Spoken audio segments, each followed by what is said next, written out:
Hello student, आज हम लोग देखेंगे क्लास 10th के एनसीईआरटी मैथमेटिक्स के एक्सरसाइज 3.7 को और इसके सभी प्रश्न को हम लोग सॉल्व करेंगे। तो स्टार्ट करते हैं इसके पहले क्वेश्चन से। तो इसका पहला क्वेश्चन है the ages of two friends Ani and Biju differ by 3 years।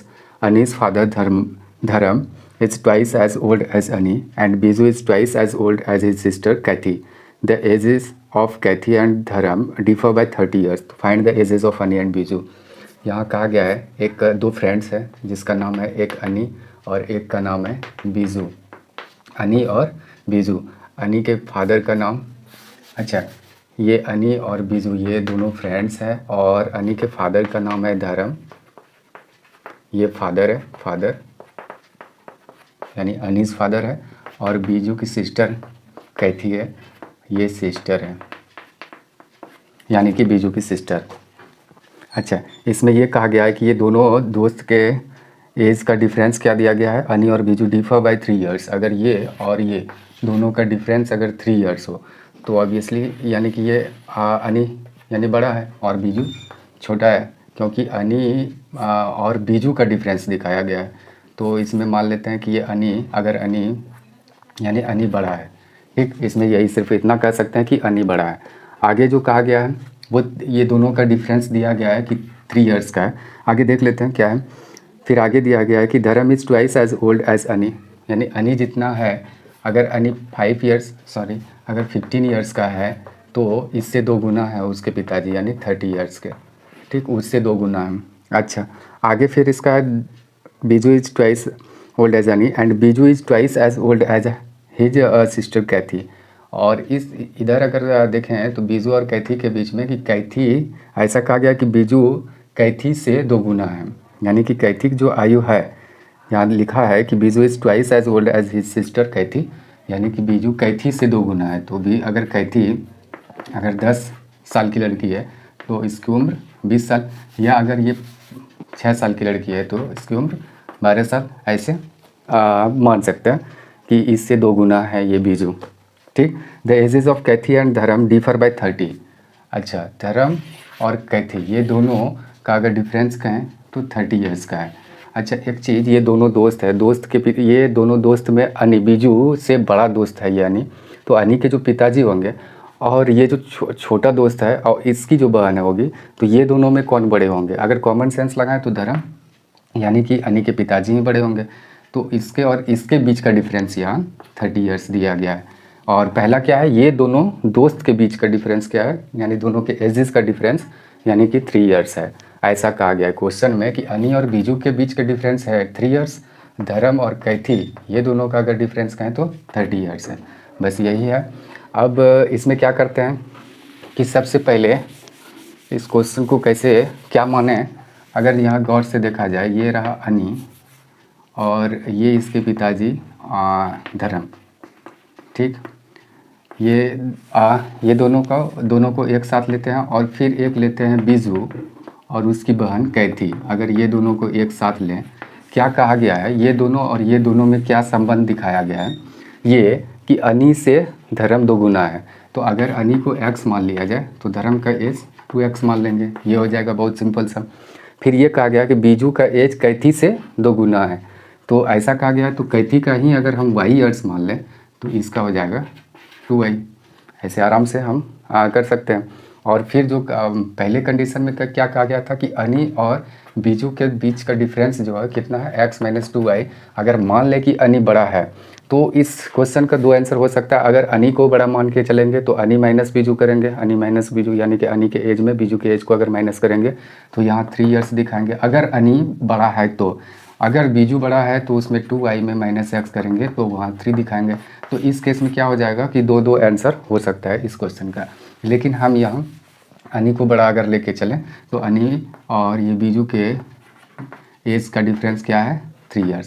फिर ये कहा गया है कि धर्म और कैथी के बीच यानी एज का अंतर डिफरेंस कितना है, 30 years, यानी कि 2x में माइनस अगर y करें तो 30 years। ये फर्स्ट इक्वेशन, ये सेकंड इक्वेशन, और इस तरीके से हम लोग पूरा क्वेश्चन सॉल्व करेंगे और देखेंगे। तो मान लेते हैं लेट द प्रेजेंट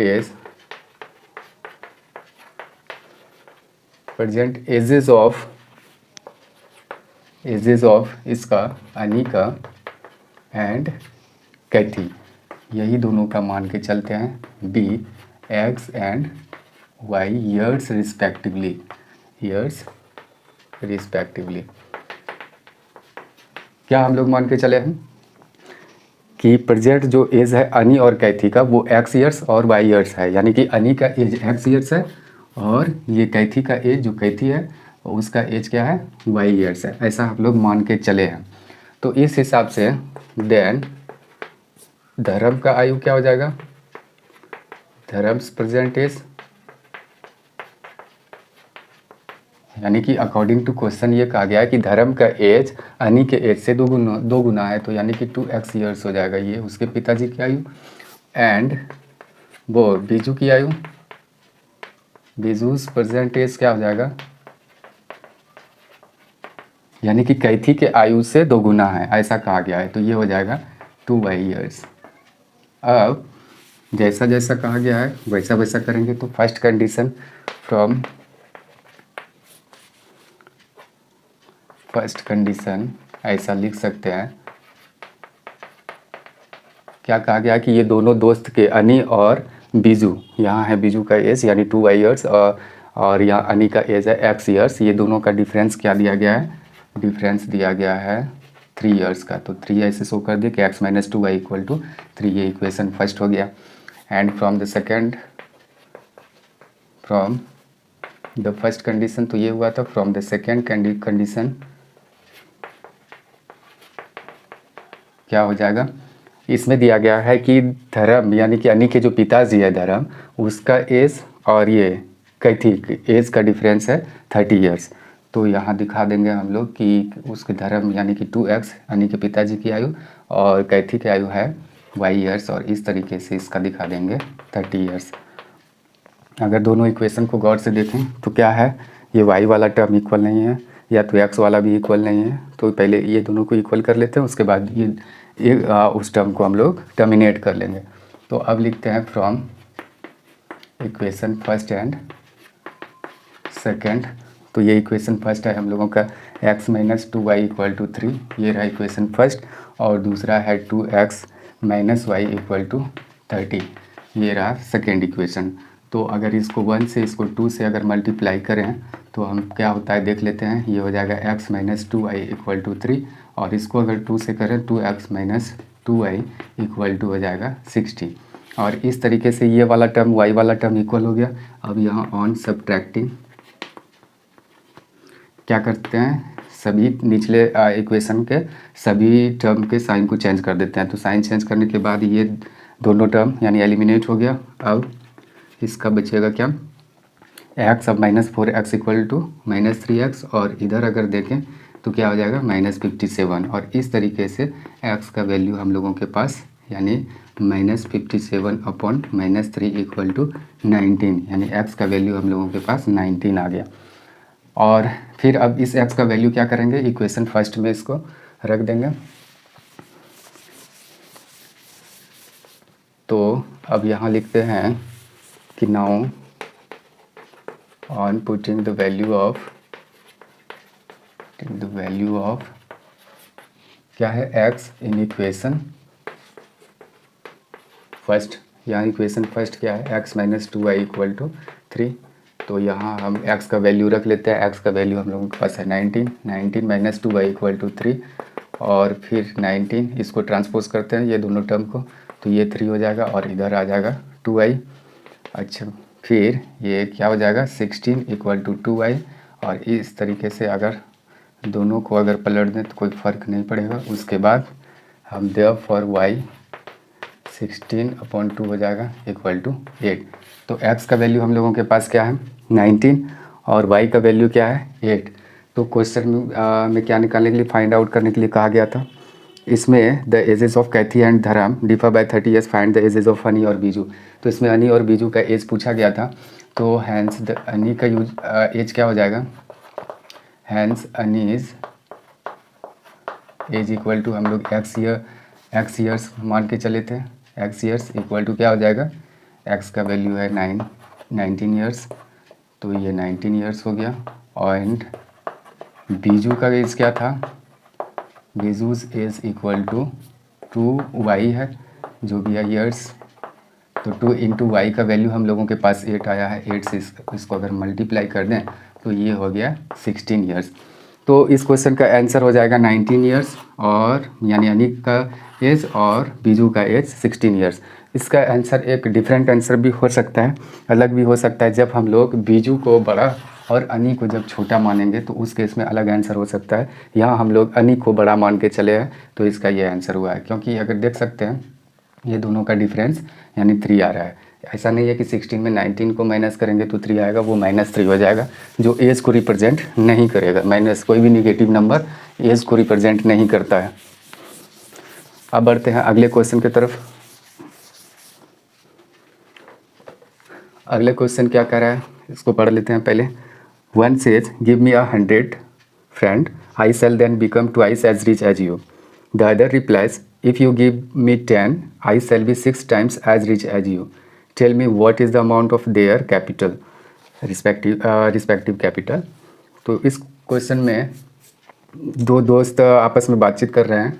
मान लेते हैं कि वो दोस्त ए और बी है, ये फर्स्ट है ये सेकंड है।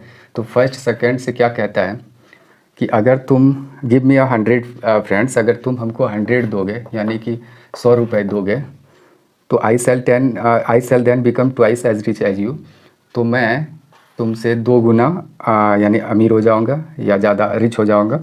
द अदर रिप्लाइज, तो फिर ये रिप्लाई करता है यानी ये जवाब देता है, इफ़ यू गिव मी 10, अगर तुम हमको 10 रुपीज़ यानी देते हो, तुम मुझे 10 रुपीज़ देते हो, तो the other replies if you give me 10 I shall be 6 time as rich as you, तो मैं तुमसे 6 गुना अमीर हो जाऊँगा।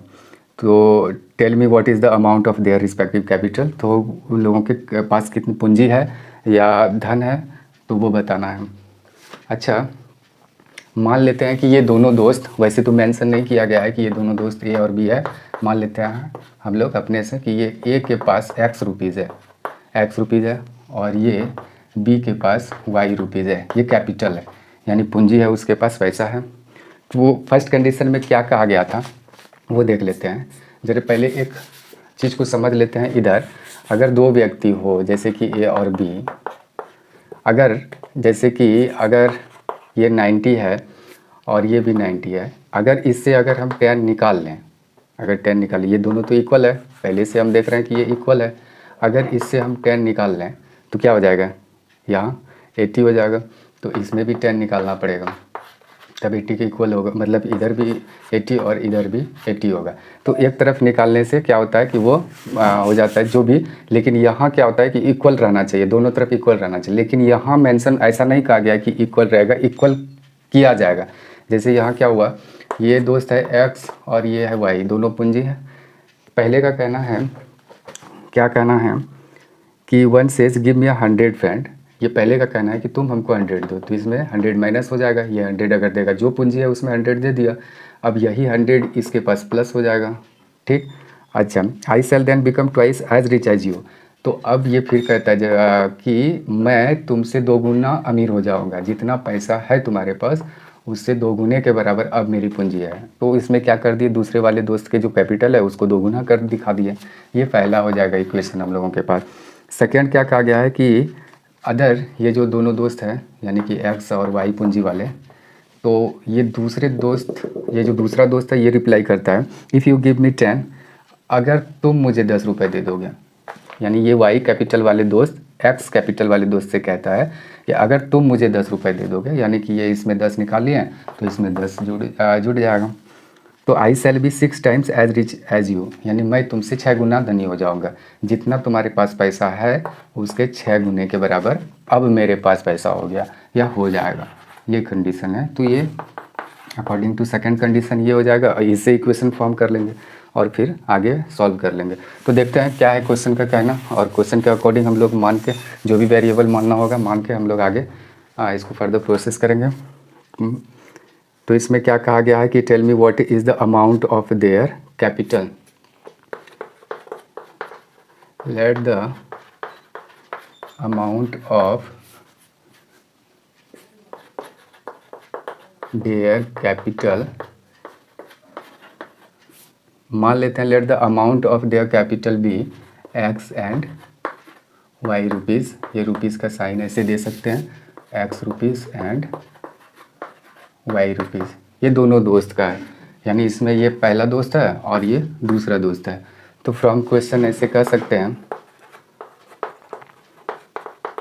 फ्रॉम क्वेश्चन कि इसका क्या कहना था दूसरे से कि अगर तुम मुझे 100 रुपये दे दोगे, अगर ये 100 रुपये दे देता है तो इससे 2 गुने के बराबर हो जाएगा ये, तो x + 100 इक्वल टू क्या हो जाएगा 2y - 200। और इस तरीके से फिर दूसरे स्टेप में देखें तो x - 2y और ये वाले टर्म को अगर इधर ले चलें तो -2 और -100 हो जाएगा। और इस तरीके से x - 2y इक्वल टू -300, यानी इक्वेशन फर्स्ट हो गया हम लोगों के पास। अगर सेकेंड, अगेन फ्रॉम क्वेश्चन क्या कहा गया है पुनः प्रश्न से कि tell me what is the, अच्छा इफ़ यू गिव मी 10, दूसरा जवाब देता है, ये दूसरा जवाब देता है पहले वाले से कि अगर तुम मुझे 10 रुपये दे दोगे, तो इसमें 10 आ गया, +10 कर देंगे, I shall be 6 times as rich as you, यानी कि जितना तुम अमीर हो उससे 6 गुना मैं अमीर हो जाऊंगा। तो ये इसको 6 गुना कर दिए इसके कैपिटल को, तो ये हो जाएगा 6x = 60 और ये रहा y + 10। तो ये 6x और इस y को इधर ले आएंगे और ट्रांसपोज कर लेंगे और इसको अगर उधर ले जाएंगे तो इस तरीके का हो जाएगा 6x - y = 70। और ये रहा हम लोगों के पास इक्वेशन सेकेंड। ठीक, अब ये दोनों इक्वेशन को अगर गौर से देखें तो ना तो x वाले टर्म इक्वल है ना तो y वाले टर्म इक्वल है, तो इसको पहले इक्वल करना होगा, फिर उसके बाद उस टर्म को एलिमिनेट कर देंगे और इस तरीके से हम लोगों के पास x का वैल्यू या y का वैल्यू आ जाएगा जिस टर्म को हम लोग एलिमिनेट करेंगे। तो अब यहाँ लिखते हैं कि नाउ फ्रॉम क्वेश्चन, इसको पहले मिटा लेते हैं,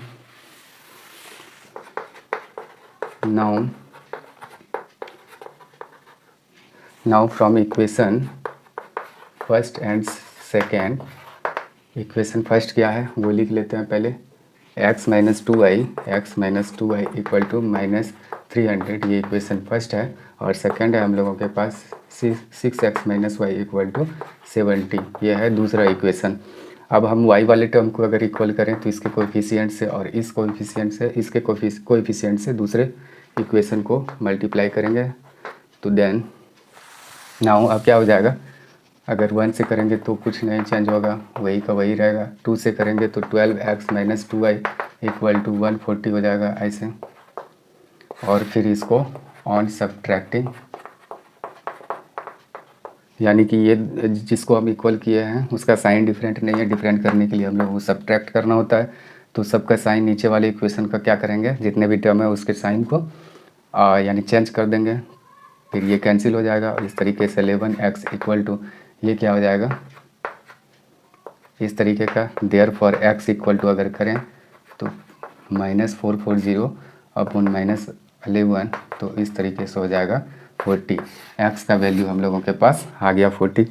तो जो भी इसमें दोस्त है तो उसका एक का कैपिटल आ गया हम लोगों के पास 40 rupees.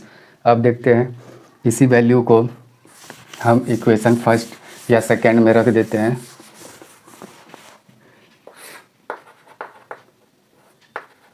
now on putting the value of क्या निकाले हैं हम लोग, x in equation first equation में इसका वैल्यू रख लेते हैं -300 और x का वैल्यू क्या है हम लोगों के पास 40 - 2y इक्वल टू -300। और इस तरीके से 40 + 300 इसको इधर करेंगे तो ये हो जाएगा 2y और ये हो जाएगा 340 इक्वल टू 2y और 2y इक्वल टू 340 और देयरफॉर y इक्वल टू अगर करें तो 340 इधर करते हैं, therefore y equal to 340 upon 2 equal to 170। तो दूसरे दोस्त के पास कितना रुपए है, तो ये 170 रुपीज़ है। तो कह देंगे हैंस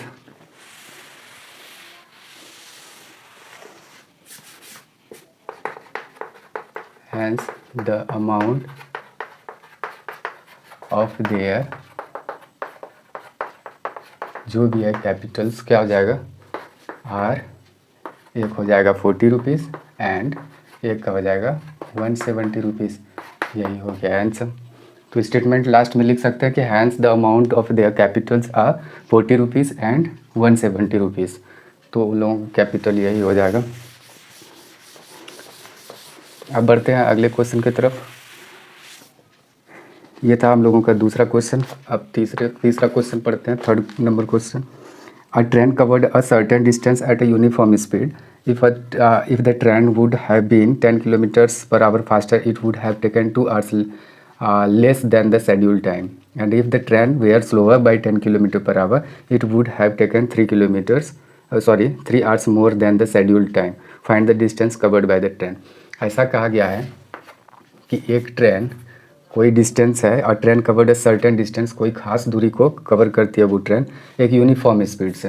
तो वो स्पीड हमको पता नहीं है, तो मान लेते हैं कि वो स्पीड है यूनिफॉर्म स्पीड, यानी कि पर आवर जो स्पीड है यानी इक्वल है, यानी कि फर्स्ट आवर में अगर 1 आवर में अगर वो 10 किलोमीटर पर दूरी तय की है तो दूसरे आवर में भी फिर वो 10 + 10 यानी कि 20 ही करेंगे, यानी पर आवर वो कर रहे हैं 10 10 10 10। तो यूनिफॉर्म स्पीड उसका क्या है, मान लेते हैं x किलोमीटर पर आवर है। ठीक। अच्छा, if the train would have been 10 kilometres faster it would have taken. अच्छा, वो दूरी भी इसमें नहीं दी गई है और ना तो समय। तो मान लेते हैं कि ये टाइम जो ये ट्रैवल, ये डिस्टेंस यहाँ से यहाँ तक उस ट्रेन को ट्रैवल करने में कितना लगा, वो समय लगा है y आवर्स, जो भी समय लगा हो। अच्छा, जैसे कि हम लोगों को पता होगा डिस्टेंस इक्वल टू क्या होता है, डिस्टेंस इक्वल टू होता है स्पीड इनटू टाइम, ये तो पता ही है। तो डिस्टेंस इस हिसाब से क्या हो जाएगा हम लोगों का, ये स्पीड इधर x किलोमीटर पर आवर माने ही है, y किलोमीटर यानी y आवर्स वो गाड़ी चली है, तो ये दोनों को अगर मल्टीप्लाई कर दें तो ये कवर डिस्टेंस हो जाएगा, यानी x × y ये अगर कर देंगे तो xy किलोमीटर ये दूरी है, यही है। अब देखते हैं कि क्वेश्चन का क्या कहना है। तो यहाँ ना तो दूरी को मेंशन किया गया है, ना तो टाइम को मेंशन किया गया है, कुछ भी, ना तो स्पीड को मेंशन किया गया है। तीनों चीज़ को फाइंड आउट करना होगा हम लोगों को। अब देखते हैं क्वेश्चन का क्या कहना है। तो हम लोग स्पीड को मान लिया x किलोमीटर पर आवर, उस गाड़ी की जो स्पीड है। टाइम, अगर वो जो भी डिस्टेंस है सर्टेन डिस्टेंस, उसको कवर करने में y आवर्स टाइम लगा, तो डिस्टेंस इस हिसाब से क्या हो जाएगा, इस हिसाब से, यानी कि स्पीड इंटू टाइम करते हैं तो डिस्टेंस आता है, तो डिस्टेंस के लिए हम लोग x × y कर दिए, तो xy किलोमीटर हो गया ये डिस्टेंस। अब देखते हैं हम, पहले ही यहाँ इक्वेशन हम लोग फॉर्म कर लेते हैं, फिर उसके बाद यानी कि फुल प्रोसेस से इसको सॉल्व करेंगे।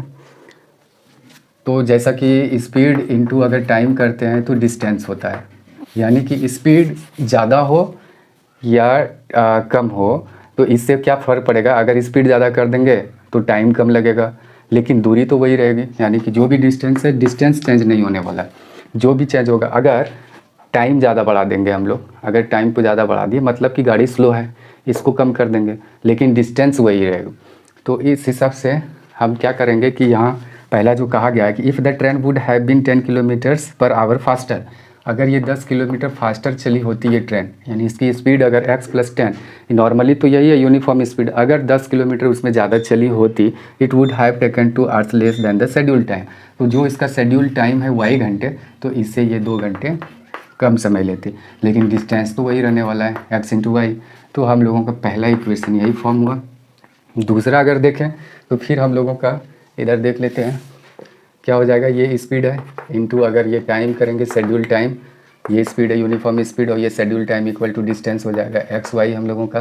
तो कहते हैं कि फिर दूसरा क्या है कंडीशन, अच्छा, and if the train were slower by 10 kilometre per hour, अगर इसकी स्पीड 10 किलोमीटर कम होती तो ये क्या ज़्यादा समय लेंगे, तो it would have taken 3 hours more than the schedule time, जो शेड्यूल टाइम है उससे वो 3 घंटे ज़्यादा समय वो ट्रेन लेगी तब वो डिस्टेंस को कवर करने में। तो डिस्टेंस तो वही रहने वाला, डिस्टेंस चेंज नहीं होगा। तो इस तरीके से हम लोग दूसरा इक्वेशन फॉर्म कर लेंगे। तो इसके बाद कहा गया कि find the distance covered by the train. तो डिस्टेंस हम लोगों का x × y है और यही फिर हम लोगों को निकालना होगा x × y equal to what, लेकिन इसके लिए हम लोगों को पहले सेपरेटली x और y का वैल्यू फाइंड आउट करना होगा। तो करते हैं,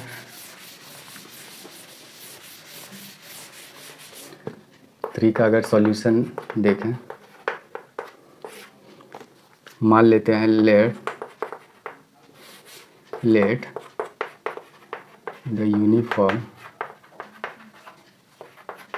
स्पीड ऑफ द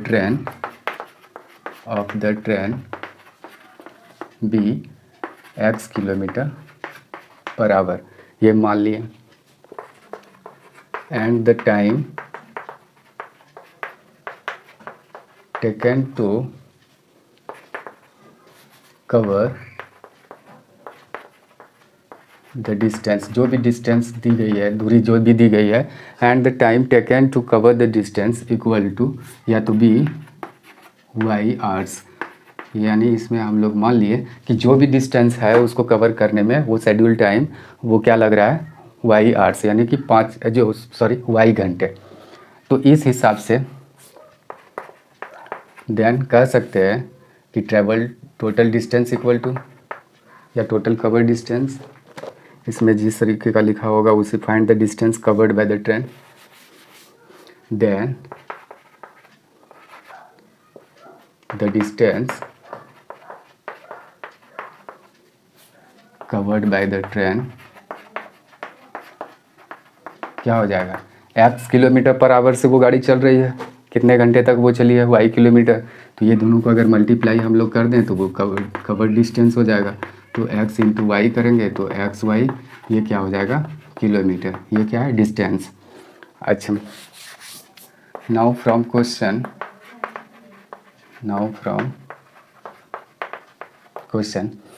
क्या कहेंगे कि अगर if the train would have been 10 kilometre faster, अगर 10 किलोमीटर फास्टर ट्रेन चली होती तो समय क्या होता, it would have taken 2 hours less than the schedule time, जितना समय वो ट्रेन उस डिस्टेंस को कवर करने में समय लेती वो ट्रेन, अब वो 2 घंटे कम लेगी। और इस हिसाब से जो भी ट्रैवल डिस्टेंस होगा तो ये होगा। तो ये इक्वेशन फर्स्ट इसी से हम लोग बना लेंगे, x into Y minus 2x और फिर प्लस 10y और plus minus minus 20 equal to x y. इसको अगर कैंसिल कर दें तो हम लोगों के पास क्या हो जाएगा, ये माइनस 2x और प्लस 10y इक्वल टू 20। इस तरीके से अगर देखें तो माइनस अगर 2 को कॉमन ले लें तो कुछ इस तरीके का हो जाएगा, यानी कि x minus 5y equal to minus 10। ये इक्वेशन फर्स्ट हो जाएगा हम लोगों के पास।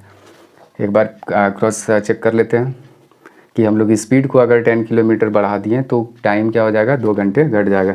If the train would have been 10 kilometres per hour faster it would have taken 2 hours less than the schedule time, and if the train were slower by 10 kilometres. अब देखते हैं दूसरा इक्वेशन, पहले इसको चेक कर लेते हैं।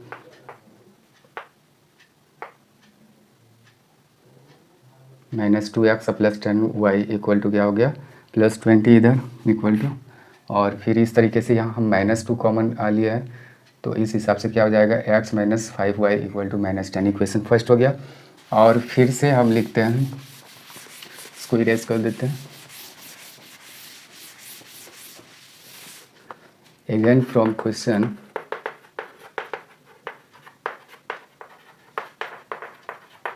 क्या हो जाएगा कि x इंटू वाई जो भी है ये हो गया डिस्टेंस, यानी स्पीड इंटू टाइम किए तो ये डिस्टेंस हुआ। इसका कहना है कि इसमें अगर 10 किलोमीटर अगर स्पीड कम होती तो ये टाइम क्या कर, टाइम और ज़्यादा ये ट्रेन लेती तो वो 3 घंटे ज़्यादा लेती। तो डिस्टेंस तो वही रहने वाला है, चाहे हम स्पीड को ज़्यादा करें या कम करें। तो x into y x y plus 3x minus 10y plus minus ये हो जाएगा 30 equal to x y cancel हो गया तो 3x minus 10y equal to क्या हो जाएगा, ये 30। इस तरीके से हम लोगों के पास ये इक्वेशन सेकेंड आ गया। अब ये दोनों इक्वेशन को अगर गौर से देखें तो यानी कि x वाले भी टर्म इसमें इक्वल नहीं दिख रहा है और ना तो y वाला, तो इसको इक्वल करके फिर एलिमिनेट करना होगा। तो एक जगह लिख लेते हैं पहले, now from equation first and second. तो इक्वेशन फर्स्ट है हम लोगों के पास x minus 5y equal to minus 10, और ये वाला इक्वेशन है 3x minus 10y equal to 30। अच्छा, अब क्या करेंगे, तो ये इक्वेशन फर्स्ट है, ये इक्वेशन सेकेंड है, और इसको अगर हम 2 से मल्टीप्लाई कर दें और इसको 1 से, तो यानी कि ये वाला टर्म इक्वल हो जाएगा। तो हम अगर इसको 2 से करें तो क्या हो जाएगा, नाउ ये हो जाएगा 2x minus 10y equal to minus 20, और इसको अगर करें तो 3x minus 10y equal to 30। और इस तरीके से फिर ऑन सब्ट्रैक्टिंग यानी कि घटाने पर क्या हो जाएगा, सब का साइन चेंज हो जाएगा और इसके बाद ये एलिमिनेट हो गया। देयरफॉर x इक्वल टू ये हो जाएगा -50, देयरफॉर x इक्वल टू 50। ये हो गया, माइनस माइनस कैंसिल हो गया तो यहाँ 50 हो गया x का वैल्यू। अब x का वैल्यू क्या करेंगे, now on putting the value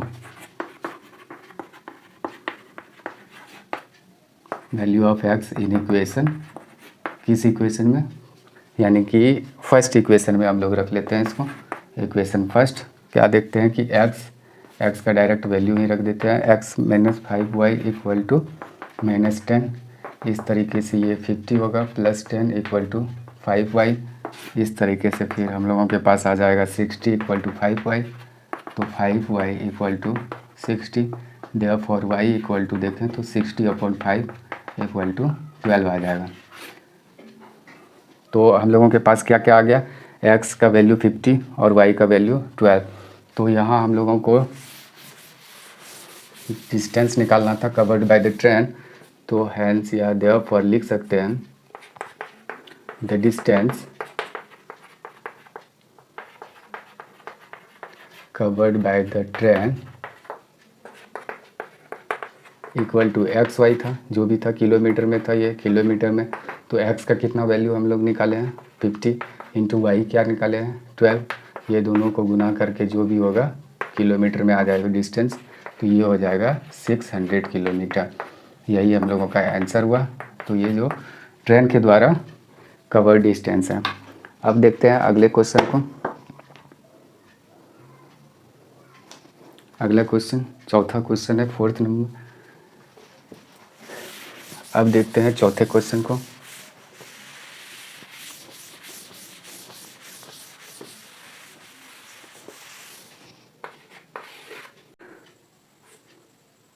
तो चौथा क्वेश्चन है the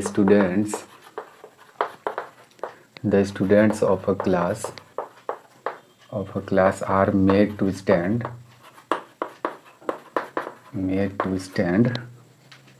in rows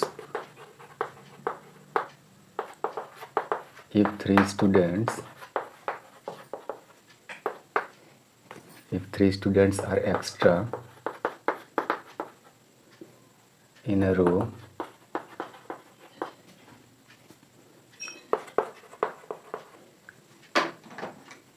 there would be one row less if three students are less in a row,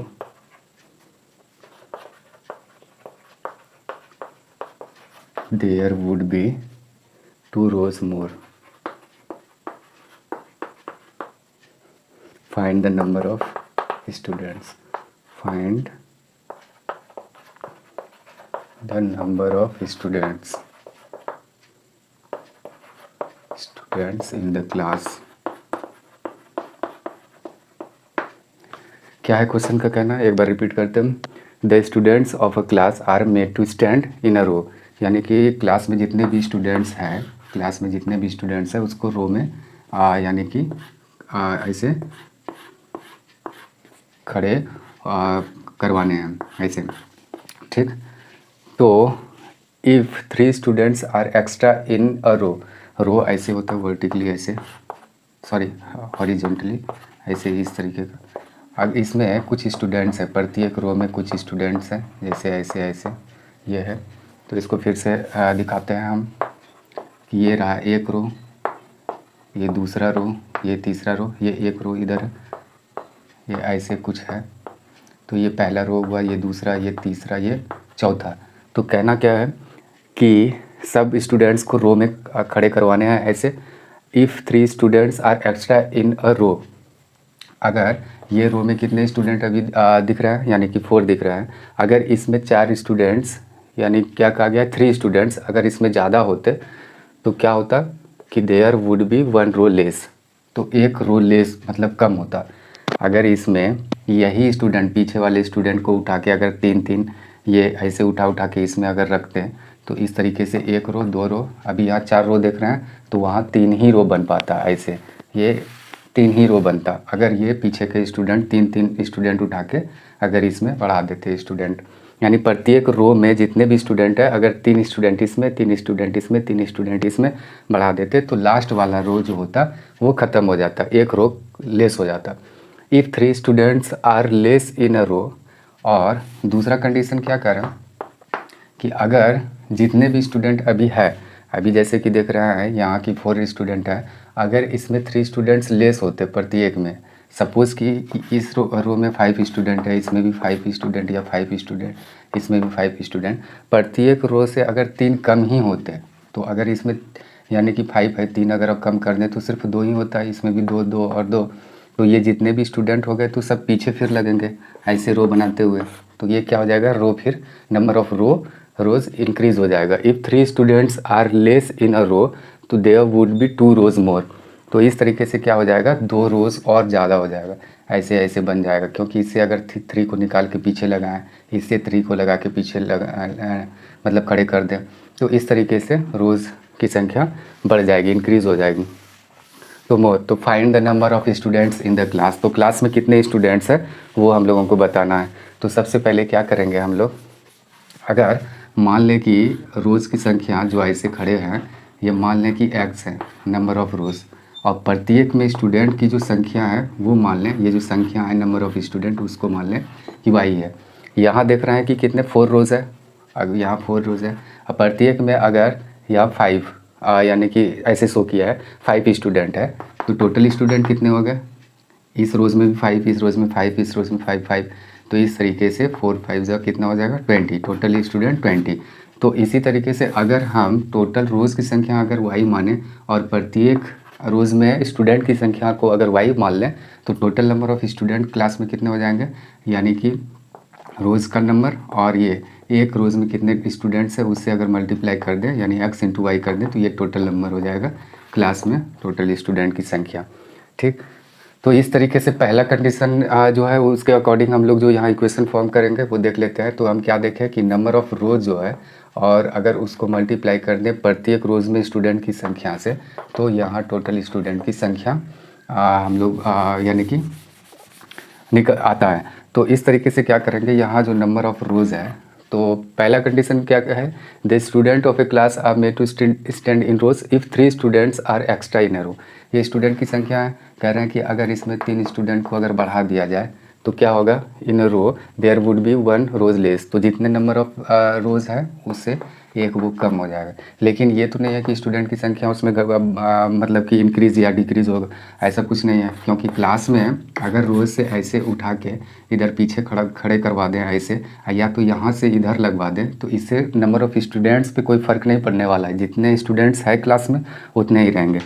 तो यहाँ क्या हो जाएगा, ये जो भी किए लेकिन ये नंबर ऑफ़ स्टूडेंट यहाँ स्टेबल रहेगा, चेंज नहीं होने वाला है। फिर दूसरा कंडीशन क्या है, दूसरे कंडीशन के अकॉर्डिंग क्या हो जाएगा कि x इंटू वाई यहाँ इक्वल टू दिखा देंगे हम लोग एक्स वाई, ये क्या है नंबर ऑफ़ रोज़, ये है number of students in each rows, और ये इक्वल टू क्या हो जाएगा total number of students in the class. तो दूसरा कंडीशन क्या कह रहा है कि if 3 students are less in a row, अगर प्रत्येक रो में 3 स्टूडेंट्स को अगर कम कर दें तो there would be 2 rows more, तो यहाँ रोज़ की संख्या 2 अधिक हो जाएगी, और ये दोनों को मल्टीप्लाई करेंगे तो नंबर ऑफ़ स्टूडेंट्स तो स्टेबल ही रहने वाला है, और इस तरीके से इक्वल टू एक्स वाई लिख देंगे। तो ये हो जाएगा हम लोगों के पास दूसरा इक्वेशन, ये हो जाएगा फर्स्ट इक्वेशन, और फिर इसको सॉल्व कर लेंगे। तो इसको देखते हैं 4 नंबर क्वेश्चन का सॉल्यूशन पूरे प्रोसेस के साथ।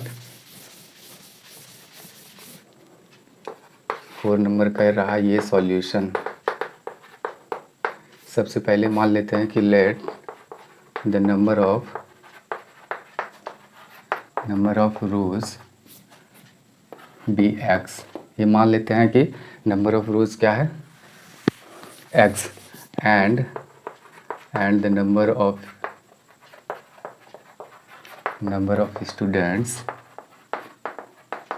इन ईच रो, प्रत्येक रो में स्टूडेंट की संख्या मान लेते हैं y, और इस तरीके से देन क्या हो जाएगा total number of students number of students in the class equal to क्या हो जाएगा, इन द क्लास, ये दोनों का मल्टीप्लिकेशन हो जाएगा। यानी कि जितने नंबर है टोटल रोज़ है और उसमें अगर मल्टीप्लाई कर दें एक रोज़ में स्टूडेंट की संख्या से तो हम लोगों के पास टोटल नंबर ऑफ़ स्टूडेंट्स आ जाएगा। तो इस तरीके से ये हो गया। तो फिर हम लोग लिखेंगे फ्रॉम क्वेश्चन या from first condition, from first condition क्या लिखेंगे,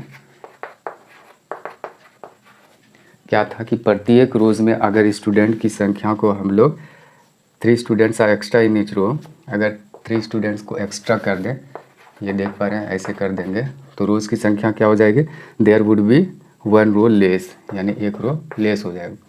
और इस तरीके से हम लोगों के पास इक्वेशन ये आ जाएगा एक्स इंटू वाई। इसको सिंप्लीफाई कर लेते हैं, ये वाई हो जाएगा प्लस माइनस इधर 3 एक्स वाई,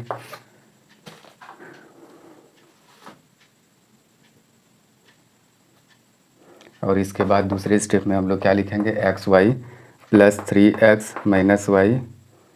और ये अगर इसको इधर से देखें तो ये दोनों को कैंसिल कर सकते हैं, तो हम डायरेक्ट यहाँ लिख देंगे दूसरे स्टेप में कि ये बच गया 3x minus Y equal to 3, ये equation first.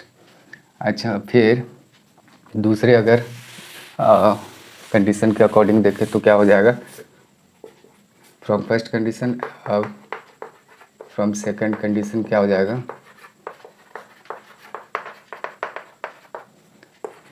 X into Y equal to, हम लोग पहले दिखा देते हैं कि ये टोटल नंबर ऑफ़ स्टूडेंट हो गया। फिर सेकंड, यानी कि फिर कहा गया है कि if 3 students are less in a row, यानी एक रो में अगर 3 स्टूडेंट्स को अगर कम कर दिया जाए तो नंबर ऑफ़ रोज़ क्या हो जाएगा, इंक्रीज़ हो जाएगा, तो there would be 2 rows more, तो इस तरीके से 2 रोज़ और ज़्यादा हो जाएंगे। तो find the number of students in the class. तो इसके बाद फिर इसको, इससे हम लोग एक दूसरा इक्वेशन फॉर्म कर लेंगे। तो पहला इक्वेशन तो यहाँ है ही, तो इसको क्या करेंगे, दोनों को मल्टीप्लाई करेंगे, तो 3x ऐसे करके जाते हैं तो 2y, और ये हो जाएगा 6 equal to x y cancel हो जाएगा, फिर 3x plus 2y equal to 6 हो गया। ये दूसरा इक्वेशन। अगर दोनों इक्वेशन को देखें तो आगे का जो तो फर्स्ट टर्म है लाइक टर्म, वो क्या है, इक्वल है और अपोजिट साइन में है, तो दोनों को ऐड करने के बाद क्या हो जाएगा, ये दोनों कैंसिल हो जाएगा। तो यहाँ लिखते हैं from equation now, from equation first and second दोनों लिख लेते हैं। तो पहले एक ही जगह दोनों को नोट कर लेते हैं, ये रहा 3, ये इक्वेशन फर्स्ट है, इसमें 3x plus 2y equal to ये 6 रहा। दूसरा इक्वेशन, दोनों को अगर ऐड करें ये कैंसिल हो जाएगा, यहाँ लिख देते हैं on adding.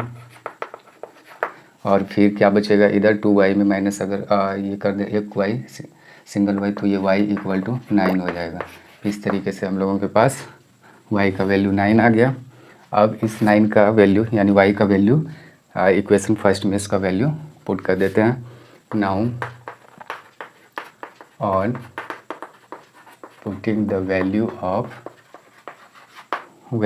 y in equation first, तो इक्वेशन फर्स्ट में इसका वैल्यू रख लेते हैं। तो यहाँ है 3x minus Y equal to 3 first equation, इसमें हम y का वैल्यू 9 फाइंड आउट किया है, तो यहाँ हम y का वैल्यू रख देते हैं 9।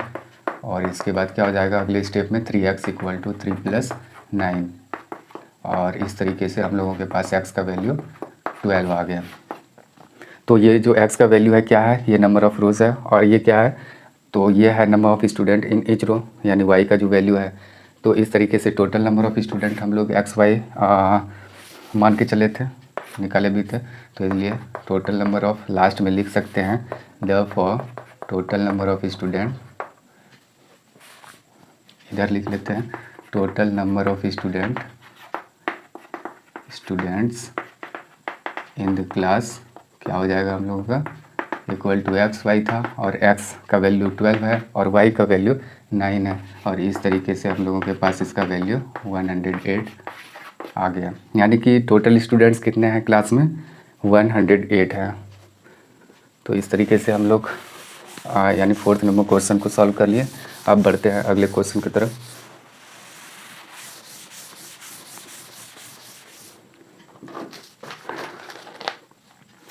पांचवा क्वेश्चन देख लेते हैं क्या है। पांचवा क्वेश्चन है कि इन अ ट्रायंगल ए बी सी, ये ट्रायंगल का साइन है। क्या है कि इसमें गिवन है एक angle C equal to 3 angle B equal to 2 into angle A plus angle B. Find the three angles, find the three angles, ऐसा दिया गया है। क्या दिया गया है कि एक ट्रायंगल में, जैसे कि यहाँ समझ लेते हैं, एक ट्रायंगल में ए बी और सी एंगल है। तो ये इसमें दिया गया है कि एंगल जो सी है ये एंगल बी के तिगुने हैं, यानी कि जो भी बी का वैल्यू है डिग्री में तो इससे तिगुने के बराबर है ये। तो बी का वैल्यू हम लोगों के पास है नहीं, लेकिन जो भी वैल्यू होगा इसके तिगुने के बराबर होगा सी का वैल्यू। और फिर इक्वल टू, वही इक्वल टू है कि अगर बी का यानी कि बी का जो वैल्यू है तो वो सी के यानी कि सी का जो वैल्यू है, यानी एंगल ए और बी को प्लस कर देंगे और उसको 2 से अगर मल्टीप्लाई कर देंगे तो उसके इक्वल है। तो ये तीनों एंगल को फाइंड आउट करना है। तो देखते हैं क्या होता है। तो सबसे पहले हम इसमें एंगल को मान लेते हैं। इसमें पहले इसका सॉल्यूशन निकालने के लिए हम लोग पहले इसके एंगल को मान लेते हैं कि let angle A equal to x degree and angle B equal to y degree. ये मान लिए हम कि एंगल ए का जो वैल्यू है ये एक्स डिग्री है और एंगल बी का वैल्यू वाई डिग्री है। तो यहाँ अगर देखें ये वाला, तो इस तरीके से then angle C equal to हम लिख सकते हैं कि ये 3 एंगल बी है। हम देख रहे हैं कि यहाँ दिया गया है कि ऊपर ये कंडीशन है कि angle C equal to 3 angle B. तो इस तरीके से क्या हो जाएगा, एंगल सी का वैल्यू ये 3 तो रखेंगे ही, बी का वैल्यू हम लोग मान चुके हैं वाई डिग्री, इस तरीके से 3y हो जाएगा इसका वैल्यू। तो यहाँ तो डिग्री में निकालना है, तो अभी हम लोग ये डिग्री नहीं भी माने तो ऐसे चलेगा, यानी angle A equal to x and angle B equal to y और एंगल सी इक्वल टू, तो ये दिया गया है, ये कहाँ से, ये इक्वेशन ये जो दिया गया है ऊपर इसी से हम लोग लिखे हैं। अच्छा, अब क्या करेंगे, अब लिखेंगे बाय एंगल सम प्रॉपर्टी, ऐसा लिख सकते हैं bye angle sum property of a triangle. ये ऐसा लिख सकते हैं किसी भी ट्रायंगल के तीनों एंगल के सम कितने होते हैं, 180 डिग्रीज के बराबर होते हैं। तो यही एंगल सम प्रॉपर्टीज़ के अकॉर्डिंग ये होता है कि the sum of all the interior angles of a triangle is 180 degrees. तो हम ऐसा लिख सकते हैं कि इस तरीके से ये अकॉर्डिंग टू इस रूल क्या हो जाएगा, angle A plus angle B और plus angle C equal to 180 degrees. तो एंगल ए का वैल्यू हम लोगों के पास क्या है, एंगल ए तो हम लोग एक्स माने हैं और एंगल बी का वैल्यू वाई है और एंगल सी का वैल्यू तो यहाँ हम लोग निकाल के रखे हैं 3y है ये, और इक्वल टू 180 डिग्रीज। और इस तरीके से एक्स और plus 4y equal to 180 degrees हो गया। ये इक्वेशन फर्स्ट हुआ। तो यहाँ जो गिवन इक्वेशन यहाँ ऊपर दिया गया है इस कंडीशन के अकॉर्डिंग तो हम लोग ये मान चुके हैं, यहाँ मान चुके हैं angle C equal to 3 angle B, यानी कि 3 इंटू एंगल बी, ये मान चुके हैं, ये वाला लाइन देख सकते हैं। अब क्या करेंगे कि एंगल सी को इक्वल कर सकते हैं इसके बराबर, ये एंगल सी के इसके यानी कि सी इसके बराबर था तो उसके अकॉर्डिंग हम ये निकाल चुके हैं, लेकिन इसके बराबर ये है उसका यूज़ नहीं किया है, तो यही कर लेते हैं यहाँ, उससे भी एक इक्वेशन फॉर्म हो जाएगा। तो ये रहा इक्वेशन फर्स्ट। अब देखते हैं दूसरा इक्वेशन क्या है।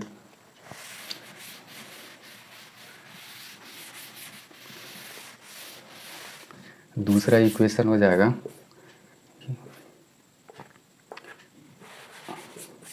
फ्रॉम क्वेश्चन, ये लिख सकते हैं, वो तो एंगल प्रॉपर्टी से हुआ था, फ्रॉम क्वेश्चन ये लिख सकते हैं कि angle C equal to 2 into angle A plus angle B, ये गिवन है हम लोगों। तो सी का वैल्यू अभी हम लोग निकाल के रखे थे, ऐसे देख सकते हैं कि ये ए था और ये बी और ये सी। तो ए का वैल्यू एक्स माने थे, ये वाई, और ये जो सी था एंगल बी के तिगुने थे, यानी कि ट्रिपल हो जाएगा, ये 3y ऐसे माने थे हम लोग। तो यहाँ एंगल सी का वैल्यू 3y रख देते हैं और उसके बाद क्या करेंगे, ए का वैल्यू एक्स है, यहाँ एक्स रखेंगे और बी का वैल्यू कितना है, वाई है, तो वाई रख लेंगे। इस तरीके से 3y इक्वल टू क्या हो जाएगा, 2x प्लस 2y। अब देखते हैं ये वाला इक्वेशन हम लोगों को याद रखना होगा, क्या है equation first, x plus 4y equal to 180 degrees. ये इक्वेशन फर्स्ट है, इसको लिख कर इधर रख लेते हैं हम लोग, इसको फिर इरेज करते हैं इधर। इसके बाद क्या हो जाएगा, ये वाला अगर इधर टोटल लाएँ तो हो जाएगा 2x plus 2y equal to 3y, और फिर अगर देखें तो 2x plus 2y minus 3y equal to 0, और इस तरीके से 2x minus y equal to 0। ये इक्वेशन सेकेंड हो गया। तो ये सेकेंड इक्वेशन है, ये फर्स्ट इक्वेशन है। अब दोनों इक्वेशन से देखते हैं क्या होता है। दोनों इक्वेशन में क्या देख रहे हैं कि कोई भी टर्म यानी x वाला भी टर्म इक्वल नहीं दिख रहा है, y वाला भी टर्म इक्वल नहीं दिख रहा है, इसके कोएफिशिएंट डिफरेंट है। तो पहले कोएफिशिएंट को किसी भी यानी एक x वाले टर्म को का या तो y वाले टर्म को इक्वल कर लेते हैं। तो नाउ अब लिखते हैं from equation first and second. तो इक्वेशन फर्स्ट है हम लोगों के पास x plus 4y equal to 180 degrees, और ये वाला है 2x minus y equal to 0। ये इक्वेशन फर्स्ट है, ये इक्वेशन सेकेंड है। तो अगर इसको हम 4 से अगर मल्टीप्लाई कर दें और इसको 1 से, तो आराम से क्या हो जाएगा, y वाला टर्म इक्वल हो जाएगा x। तो इस तरीके से क्या हो जाएगा, x plus 4y equal to 180, और ये हो जाएगा 8x अब minus 4y equal to 0।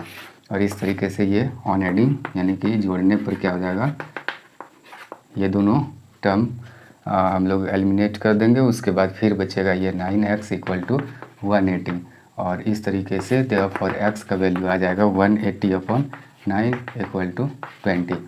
x का वैल्यू कितना आ गया, 20। अब x का वैल्यू इक्वेशन फर्स्ट इस इक्वेशन में रख देते हैं, और इससे हम लोग y का वैल्यू फाइंड आउट कर लेंगे। अब लिखते हैं इधर नाउ, यहाँ से फिर now on putting the value of x in equation first. Equation first क्या है, तो x plus 4y equal to 180 degrees. तो यहाँ हम लोग क्या किए हैं कि x का वैल्यू 20 फाइंड आउट किए हैं, 20 यहाँ रख लेते हैं। उसके बाद 4y इक्वल टू 180, और उसके बाद 4y सेकेंड नेक्स्ट स्टेप में ये इसको क्या करेंगे, 20 को ट्रांसपोज कर देंगे, और फिर ये 4y इक्वल टू हो जाएगा 160, और इस तरीके से हम लोगों के पास y इक्वल टू हो जाएगा 160 अपॉन 4, तो 40 हो जाएगा। तो y का डिग्री में अगर वैल्यू देखें तो 40 डिग्री हो गया। x का अगर वैल्यू देखें 20 डिग्रीज हो जाएगा। तो इस तरीके से हम लोगों के पास दोनों वैल्यू आ चुका है। क्या क्या आया है, x का वैल्यू 20 और y का वैल्यू क्या है, y का वैल्यू 40 डिग्री। तो इस तरीके से दोनों वैल्यू है। हम लोगों से तीनों एंगल पूछा गया था डिग्रीज में क्या होगा, तो देखते हैं इसका वैल्यू। देयरफॉर हम लिख सकते हैं angle A equal to x degree माने थे, तो x का वैल्यू क्या आ गया 20 डिग्री, और एंगल B हम लोग क्या माने थे y डिग्री, y का वैल्यू आ गया 40 डिग्री, और एंगल C जो माने थे 3y था, तो 3 और y का वैल्यू हम लोग 40 आ गया। तो इस तरीके से 120। अच्छा, अगर ये तीनों bye angle sum property of A triangle के अकॉर्डिंग क्या होता है कि तीनों इंटीरियर एंगल का सम 180 डिग्रीज के इक्वल होना चाहिए। तो ये दोनों तीनों को अगर जोड़ें तो क्या 180 होता है, इसको प्लस करके देखते हैं। तो इस तरीके से क्या देखते हैं, ये 60 हो गया यानी 60 और प्लस 120 इक्वल टू 180 डिग्री। तो इसके अकॉर्डिंग भी हम लोग देख रहे हैं कि 180 डिग्रीज हो रहा है, यानी ये कम्प्लीटली वेरीफाइड हो गया। अब बढ़ते हैं अगले क्वेश्चन की तरफ। तो x यानी कि ये एंगल A, एंगल B और एंगल C का वैल्यू डिग्रीज में हम लोग निकाल लिए। अब देखते हैं छठा क्वेश्चन। छठा क्वेश्चन पढ़ लेते हैं कि draw the graphs of the equation 5x minus Y equal to 5। ये यानी कि ग्राफ इसका ड्रॉ करने के लिए कहा गया है। ये इक्वेशन फर्स्ट है, और दूसरा इक्वेशन यानी ये है, यानी एक्सरसाइज 3.7 के यानी 6 नंबर क्वेश्चन में ये दो इक्वेशन दिया गया है और ग्राफ ड्रॉ करने के लिए कहा गया है। Determine the coordinates of the vertices of triangle formed by this lines and the y axis. इसमें ये कहा गया है कि अगर इसका हम ड्रॉ करें वो ग्राफ तो क्या हो जाएगा, ये तो हम लोगों का एक्स एक्सिस होगा ही होगा, ये है वाई एक्सिस। तो अगर ये इक्वेशन यानी कि इस इक्वेशन का अगर हम ड्रॉ करेंगे तो ये लीनियर इक्वेशन है, तो इसका कहीं ना कहीं एक स्ट्रेट लाइन जाएगा ऐसे। समझ लें कि ये है 5x minus Y equal to 5। ये जस्ट एक वैसे एग्जांपल लिया है, ऐसे मतलब हम अनुमान से ऐसे खींचे हैं, उसका सही नहीं है। अच्छा, अगर दूसरे का अगर ये खींचेंगे, ड्रॉ करेंगे ग्राफ, हो सकता है कि ऐसे आ जाए। तो इस तरीके से हम यहाँ लिख सकते हैं, वैल्यू टेबल लेके उसके बाद पॉइंट्स लेके ऐसा किया जाता है। फिर ड्रॉ कर लेंगे। फिर आगे क्या मेंशन किया गया है कि the vertices of the triangle formed by this lines and the axis the y axis.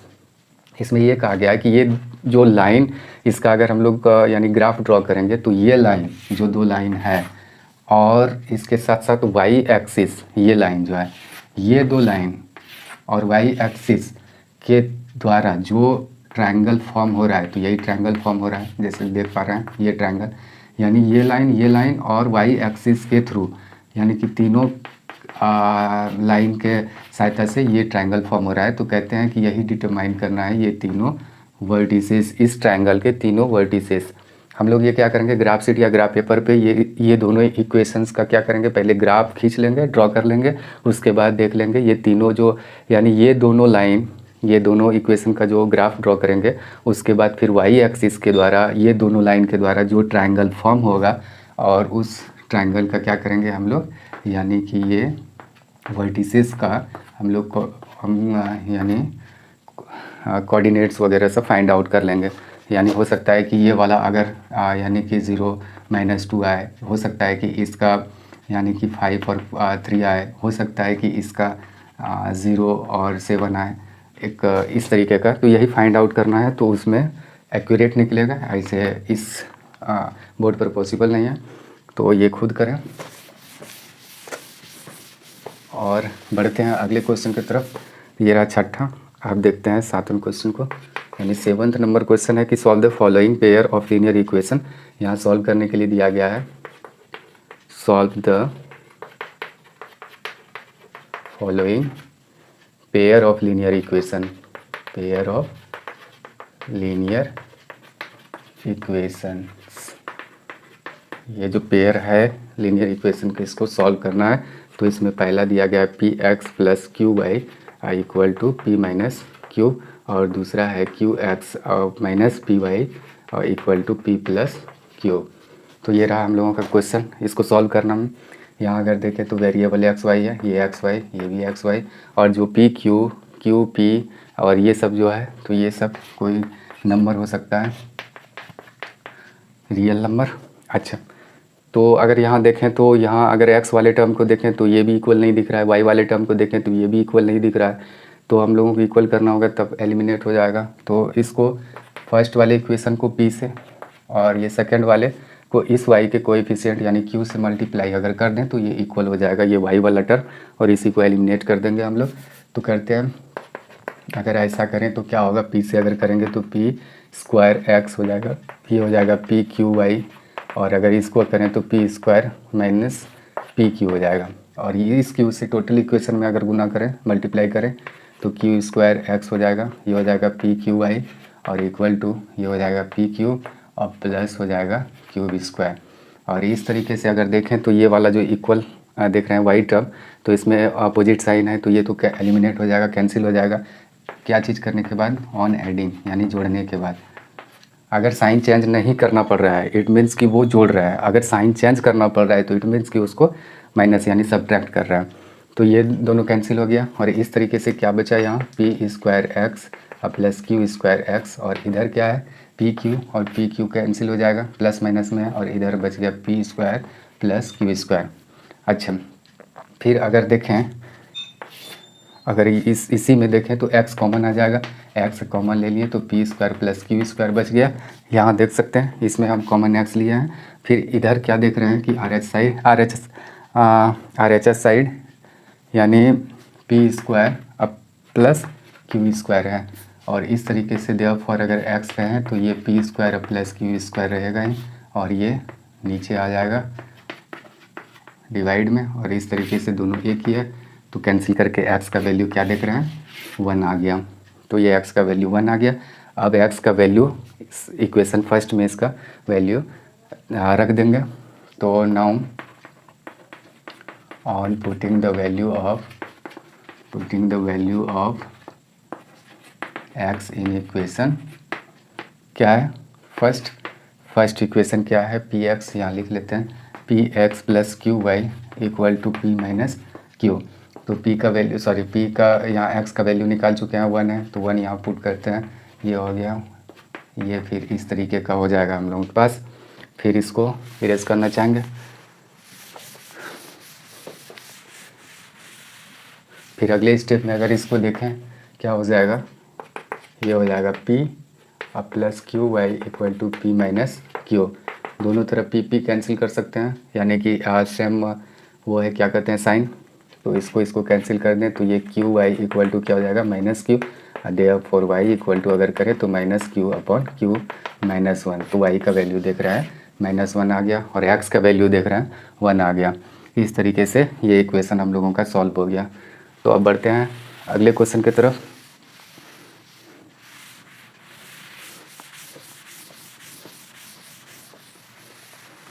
तो अब ये रहा 7वां का दूसरा, इसमें भी पेयर ऑफ इक्वेशंस है, इसको सॉल्व करना है। A X plus B Y equal to C है, ये इक्वेशन फर्स्ट है, और दूसरा है B X plus A Y equal to 1 plus C, ये रहा सेकेंड इक्वेशन। अब देखते हैं ये वाला टर्म, ये देख रहे हैं कि एक्स वाला भी इक्वल नहीं है, वाई वाला भी इक्वल नहीं है, तो इसको इक्वल करने के लिए वाई को अगर इक्वल करें तो एक से इसको मल्टीप्लाई कर देंगे, वाई के कोएफिशिएंट बी से इक्वेशन सेकेंड को मल्टीप्लाई कर देंगे, तब क्या हो जाएगा, now A into A square X, और ये हो जाएगा ए बी वाई और इक्वल टू ए सी, और बी से अगर इसको मल्टीप्लाई करें तो बी स्क्वायर एक्स, और ये हो जाएगा ए बी वाई, और ये इसको अगर मल्टीप्लाई करें तो इस तरीके का हो जाएगा बी प्लस बी सी। और फिर इसको क्या करना पड़ेगा, ऑन सब्ट्रैक्ट कर देते हैं अब इसको। तो ये सारा जो भी है नीचे वाले इक्वेशन का सेकंड इक्वेशन का सब साइन अपोजिट हो जाएगा। फिर क्या करेंगे, ये वाला कैंसिल एलिमिनेट कर देंगे, उसके बाद बचेगा ये वाला, ये बचा A square X minus B square X, और इक्वल टू अगर इसको गौर से देखें तो कुछ नहीं होगा, ये प्लस माइनस, तो इसको हूबहू लिख देंगे सेम टू सेम, ये रहा ऐसे, ठीक। इसके बाद अगर इसको देखें तो एक्स कॉमन आएगा, तो ये ए स्क्वायर माइनस ये बच जाएगा B square equal to A C minus B C, और देयरफॉर अगर एक्स कहें तो क्या हो जाएगा A C minus B C, और ये अपॉन क्या हो जाएगा A square minus B square. ये हो गया एक्स का वैल्यू। ये मल्टीप्लिकेशन में था तो इधर ले गए, वो डिवीज़न में हो जाएगा, डिवाइड में हो जाएगा, यहाँ मल्टीप्लाई में था तो यहाँ डिवाइड में हो जाएगा। अब क्या करेंगे, एक्स का वैल्यू नाउ वही on putting the value of x करके इन इक्वेशन फर्स्ट, पहले वाले इक्वेशन में इसका वैल्यू रखते हैं, ये रहा A X plus B Y equal to C. तो एक्स का वैल्यू इतना है, तो हम लोग यहाँ क्या करेंगे, ए लिख लेंगे और एक्स का वैल्यू ये रखेंगे ए सी माइनस बी सी, तो A square minus B square, और फिर plus B Y equal to C. इस तरीके से एक्स का वैल्यू ऑलरेडी हम लोगों को पता है, इधर ये मिटाने वाले हैं। अच्छा, फिर उसके बाद सेकेंड स्टेप में क्या करेंगे, इसको गुना कर लेंगे, A square C minus A B और माइनस ए बी सी, और इसको A square minus B square, और ये वाला अगर देखें तो क्या करेंगे, इसको इधर ले आएंगे माइनस सी, और ये हो जाएगा माइनस बी वाई।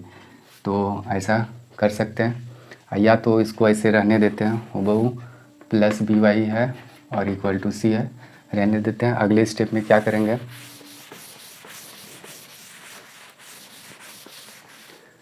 अब इसको यहाँ लिखते हैं, तो क्या करते हैं कि इस वाले टर्म को उस तरफ ले चलते हैं RHS साइड, तो यहाँ हो जाएगा हम लोगों का B Y equal to C minus, ये हो जाएगा A square C minus A B C whole upon हो जाएगा A square minus B square. इस तरीके से अगर देखें तो ये बी वाई इक्वल टू हो जाएगा, ये पूरा अगर एलसीएम लें तो इस तरीके का हो जाएगा। अगर इससे मल्टीप्लाई करें ए स्क्वायर सी और माइनस क्या हो जाएगा सी बी स्क्वायर, यानी बी स्क्वायर सी, और ये तो माइनस रहेगा ही रहेगा, ये total A square C minus A B C, तो ये क्या किए हम लोग, यहाँ ये वाला डायरेक्ट मल्टीप्लाई किए हैं और ये लिख दिए हैं और ये माइनस लगा दिए और इसको इससे डिवाइड किए 1 आया और 1 से इसको टोटल को मल्टीप्लाई किए तो वैसा ही रह गया।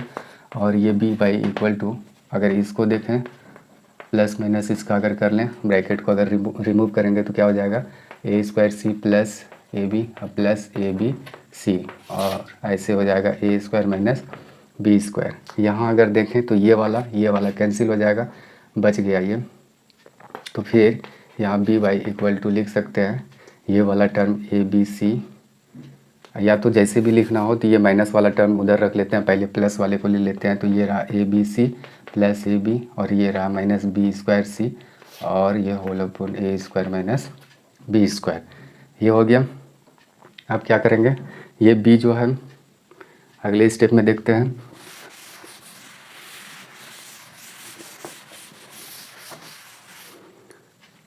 ये इस ऊपर वाले जितने ये इक्वेशन यानी कि जो भी है नंबर, इसमें हम b कॉमन ले लेते हैं, b सभी में है। तो क्या हो जाएगा, b by equal to b अगर कॉमन लेंगे तो क्या बचेगा, ए सी प्लस ए और माइनस ये हो जाएगा बी सी, और यहाँ आ जाएगा नीचे ए स्क्वायर माइनस बी स्क्वायर। ये हम ऊपर वाली टर्म से क्या लिए हैं, b कॉमन लिए हैं। अच्छा, अब यहाँ अगर देयरफॉर y अगर कहें क्या हो जाएगा, ये मल्टीप्लाई में है तो यहाँ डिवीज़न में आ जाएगा और इस तरीके से हो जाएगा, ये देख सकते हैं। और ये रहा A square minus B square और यहाँ इनटू में आ जाएगा ये b, तो ये b और ये b कैंसिल हो जाएगा। इस तरीके से हम लोगों के पास y का वैल्यू आ जाएगा A C plus A minus B C whole upon A square minus B square. तो ये y का वैल्यू हम लोगों के पास आ गया। x का वैल्यू ऑलरेडी निकाल चुके हैं और ये रहा y का वैल्यू। अब देखते हैं, ये था 7 नंबर का दूसरा। अब 7 का देखते हैं तीसरा क्या है।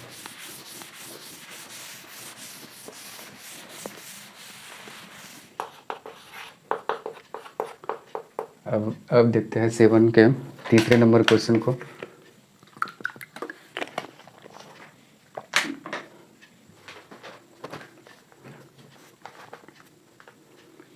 तीसरा नंबर है x upon A minus Y upon B equal to 0। तो ये फ्रैक्शनल फॉर्म है, पहले इसको लीनियर इक्वेशन के फॉर्म में लिख लेते हैं, जनरल फॉर्म में। तो ये हो जाएगा ए बी, एलसीएम ले लिए, इससे इसको अगर डिवाइड करेंगे तो b हो जाएगा बी एक्स, और ये है अगर इससे इस डिनोमिनेटर को डिवाइड करें तो ये a हो जाएगा, a इंटू वाई करेंगे ए वाई इक्वल टू 0, और इसको अगर क्रॉस मल्टीप्लाई कर दें तो B X minus A Y equal to 0। ये इक्वेशन फर्स्ट गिवन इक्वेशन है, सिर्फ इस फॉर्म से हम इस फॉर्म में लाए हैं।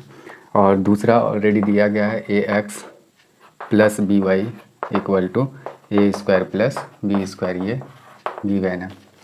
अब क्या करेंगे, इसमें इस वाले टर्म को y वाले टर्म को इक्वल करेंगे तो इसके कोएफिशिएंट से इसको मल्टीप्लाई कर देते हैं, इस y के कोएफिशिएंट से इस इक्वेशन को मल्टीप्लाई कर देते हैं। तब क्या हो जाएगा हम लोगों के पास, अगर b से मल्टीप्लाई करेंगे तो B square X minus A B Y equal to 0 हो जाएगा, और a से अगर इसको मल्टीप्लाई करेंगे A square X plus A B Y equal to A cube, या तो इसको a को रख के A square A into A square plus B square लिख सकते हैं ऐसे। और फिर इस तरीके से ऑन एडिंग ये क्या हो जाएगा, जोड़ने पर ऑन एडिंग ये वाली टर्म ख़त्म हो जाएंगे, और इसके बाद क्या बचेगा, B square X plus A square x. या इस वाले टर्म को पहले लिखें या तो इस वाले टर्म को लिखें, जैसे लिखने का मन हो तो हम ऐसे ही लिखते हैं, A square X plus B square X equal to, इधर ये दोनों जोड़ने के बाद ये हो जाएगा A into A square plus B square.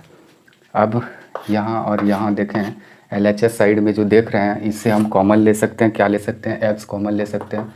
तो x अगर कॉमन ले लें तो क्या बचेगा, A square plus B square, और इधर क्या है मेरा a into X square plus A square plus B square. इस तरीके से क्या हो जाएगा, ये और ये वाला कैंसिल हो जाएगा, देयरफॉर x इक्वल टू ये हम लोगों के पास आ जाएगा, ये रहा x का वैल्यू। अब क्या करेंगे, इस x का वैल्यू इक्वेशन फर्स्ट या सेकंड में हम लोग पुट करेंगे या सब्स्टिट्यूट करेंगे। तो यहाँ पहले हम इक्वेशन फर्स्ट में ही रखते हैं, now on putting the value of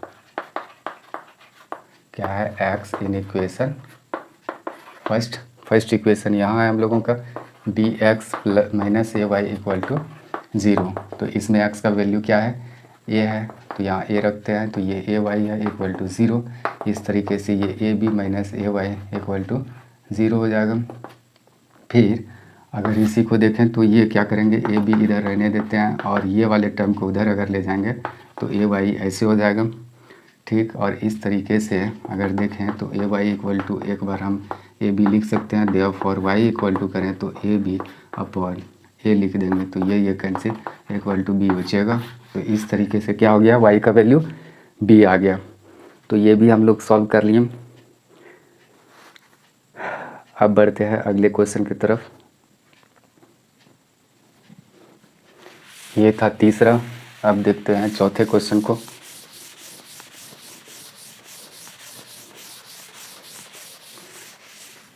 ये रहा 7 के चौथा क्वेश्चन देख लेते हैं। चौथा क्वेश्चन है A minus B into X plus A plus B into Y equal to A square minus 2ab minus B square. और अगला अगर देखें, ये इक्वेशन फर्स्ट है, अगर अगला देखें, अगले को यहाँ लिखना चाहेंगे, इधर देख लें क्या है ये, A plus B into X plus Y equal to A square plus B square. इस तरीके का है।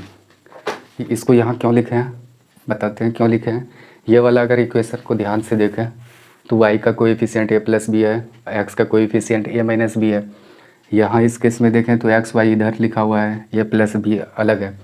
तो हम क्या करेंगे, पहले x प्लस वाई को या a plus B into X करेंगे तो a plus B into X हो जाएगा, ऐसे a plus B into X ऐसे हो जाएगा। अगर इससे x से मल्टीप्लाई करेंगे, फिर ये प्लस का साइन रख दिए, फिर a प्लस बी को, ये टोटल को एक बार तो इससे मल्टीप्लाई कर दिए, फिर इससे भी करेंगे तो a प्लस क्या हो जाएगा, b इंटू वाई हो जाएगा। और इस तरीके से इधर तो जो है उसका वैल्यू रखेंगे ही। तो ये हम डायरेक्ट इक्वेशन फर्स्ट और ये सेकेंड, बुक में ऐसा ही दिया गया है, हम इसको थोड़ा सा चेंज करके लिखे हैं क्योंकि थोड़ा सा इजी हो जाए। अब हम लोग देख पा रहे हैं कि ये वाला टर्म पहले से ऑलरेडी इक्वल ही था। अब क्या करेंगे, ऑन सब्ट्रैक्टिंग सिर्फ लिखेंगे,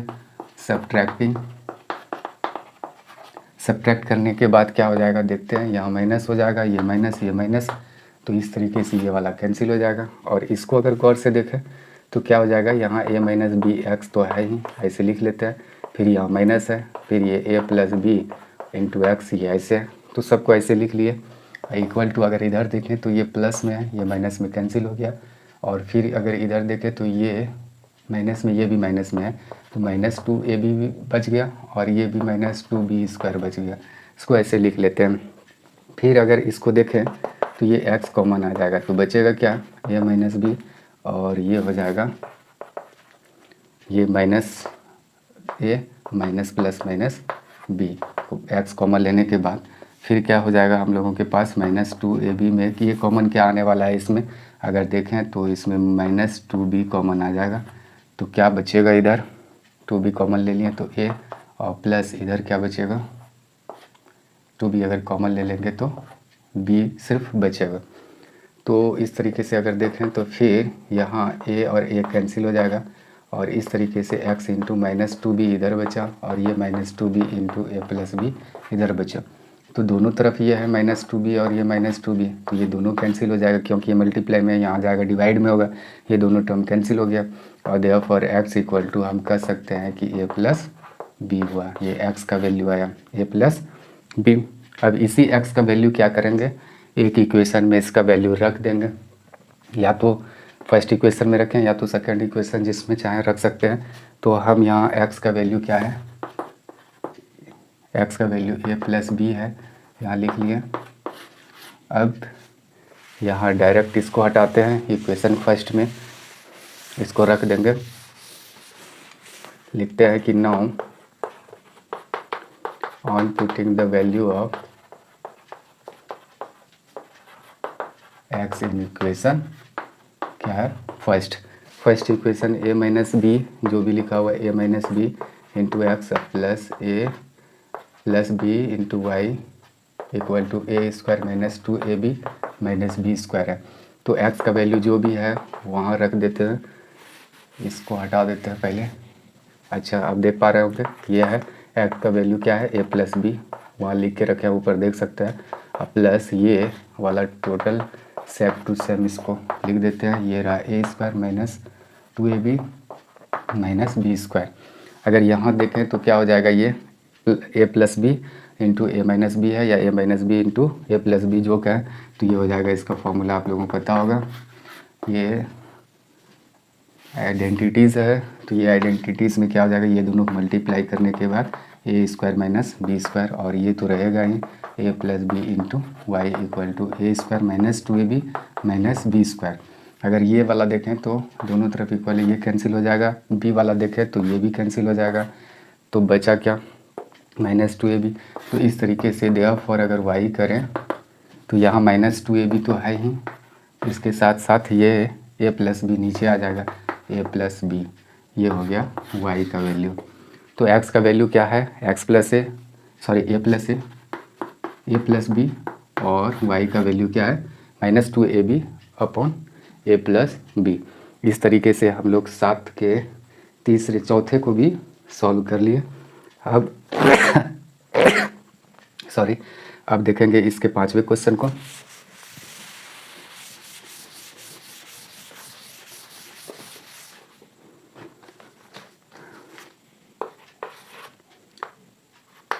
सातवां का 5वां क्वेश्चन है 152x minus 378 y equal to minus 74 minus, फिर दूसरा equation minus 378x plus 152y equal to minus 604। ये इक्वेशन फर्स्ट है और ये इक्वेशन सेकेंड है। इसमें देखें तो कोई भी टर्म या तो x वाले या तो y वाले टर्म इक्वल नहीं दिख रहा है, तो इसको इक्वल करने के लिए, इसको y वाले टर्म को इक्वल करने के लिए इसके कोएफिशिएंट से इस इक्वेशन को कर देते हैं मल्टीप्लाई, और इसके कोएफिशिएंट से इसको कर देते हैं। इस तरीके से देखते हैं इसका मल्टीप्लिकेशन थोड़ा सा, यानी कि ये बिग नंबर्स है ये, और ये थोड़ा सा गुना कर लेते हैं, उसके बाद देखते हैं।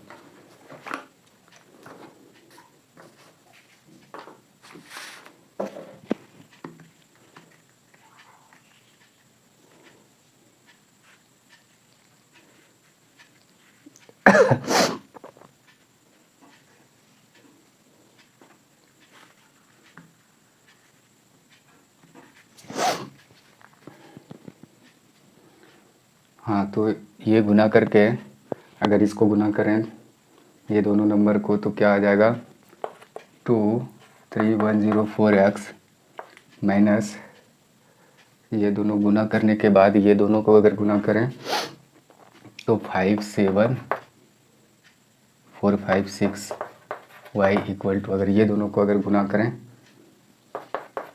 तो -11248 ये हो जाएगा, ठीक। और इससे अगर टोटल में मल्टीप्लाई करें ये हो जाएगा, फिर ये तो वही का वही रहेगा, क्योंकि इसको भी यहाँ से यहाँ पहले ही मल्टीप्लाई कर चुके हैं यहाँ ऊपर में। फिर अगर इसको करें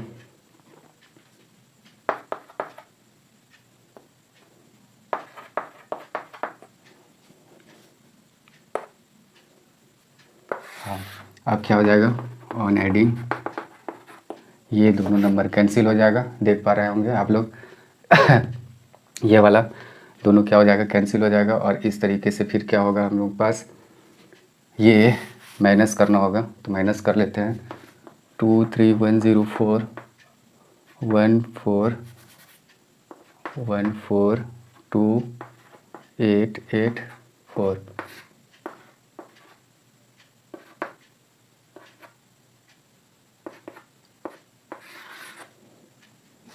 -119780 x हो जाएगा इस तरीके से। और इधर अगर करें तो ये दोनों जुड़ जाएगा, तो देखते हैं जुड़ने के बाद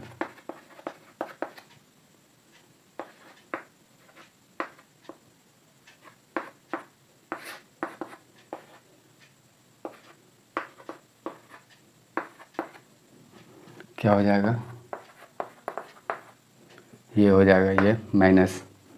ठीक, अब देयरफॉर x इक्वल टू अगर करेंगे तो -239,560 और ये हो जाएगा -119780। अगर इसको देखें तो इसको ज़रा सा डिवाइड करके देख लेते हैं।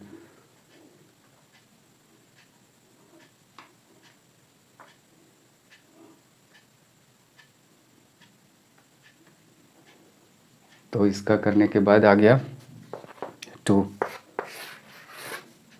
ये रहा x का वैल्यू। अब इस x का वैल्यू क्या करेंगे, हम इक्वेशन फर्स्ट या सेकंड में रख देते हैं। तो ये x का वैल्यू 2 आया है, लिख के रखते हैं इधर। अब इक्वेशन फर्स्ट या सेकंड में रखते हैं, क्या लिखेंगे, now on putting the value of x equal to 2 in equation first में इसका वैल्यू पुट करते हैं, 2 है। इसके बाद ये क्या हो जाएगा, इस तरीके का हो गया ये। फिर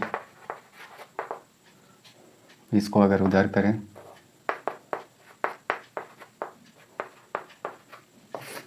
इस तरीके से -378y इक्वल टू -378 हो जाएगा। ये दोनों को अगर प्लस कर देंगे क्योंकि दोनों माइनस साइन में है, देयरफॉर y इक्वल टू क्या हो जाएगा, माइनस ये इक्वल टू 1। तो x का वैल्यू हम लोगों के पास 2 था और y का वैल्यू 1 हो गया। तो इस तरीके से सॉल्यूशन निकल गया ये पेयर की। अब इस एक्सरसाइज के अंतिम क्वेश्चन को देखते हैं। इसका अंतिम क्वेश्चन क्या है, 3.7 के अंतिम क्वेश्चन को देखते हैं।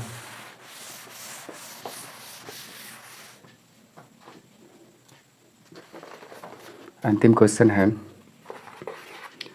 ABCD is a cyclic quadrilateral. अच्छा, find the angles of the cyclic quadrilateral. ये एक साइक्लिक क्वाड्रिलेटरल यहाँ साइड में दिया गया है, कुछ इस तरीके का है। साइक्लिक क्वाड्रिलेटरल किसको कहते हैं, जिसके सभी वर्टिसेस किसी ट्रायंगल पे हो, सॉरी सर्कल पे हो। ये सर्कल देख रहे हैं, सर्कल, ये सर्कल पर यानी किसी भी क्वाड्रिलेटरल के जब सभी वर्टिसेस क्या हो किसी सर्कल पे हो तो वो साइक्लिक क्वाड्रिलेटरल कहलाता है, ये याद रखना है। और इसके प्रॉपर्टीज़ भी है, क्या है कि इसके अपोजिट एंगल्स को अगर इंटीरियर एंगल्स को अगर जोड़ें तो क्या हो जाएगा, वो 180 डिग्रीज होता है। यही प्रॉपर्टीज से कम हो जाएगा। क्या है इसका प्रॉपर्टीज, ये एक साइक्लिक क्वाड्रिलेटरल है, तो इसके अपोजिट एंगल्स को अगर हम लोग जोड़ते हैं तो क्या होता है 180 डिग्रीज। तो इस नियम के अकॉर्डिंग क्या हो जाएगा, angle A plus angle C एक बार लिखेंगे इक्वल टू 180 डिग्रीज, और ये दोनों का सम भी एक बार 180 डिग्रीज दिखा देंगे। तो इस तरीके से हम यहाँ ऐसे लिख सकते हैं कि इसको अगर सॉल्व करना हो तो इसका सॉल्यूशन अगर निकालना हो, फिर क्या कहा गया है इस क्वेश्चन में कि find the angles of the cyclic quadrilateral. इसमें एंगल ए बी सी और डी सबको फाइंड आउट करना है। हम लिखते हैं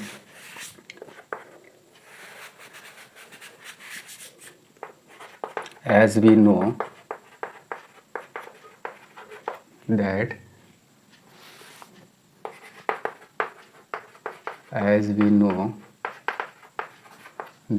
the sum of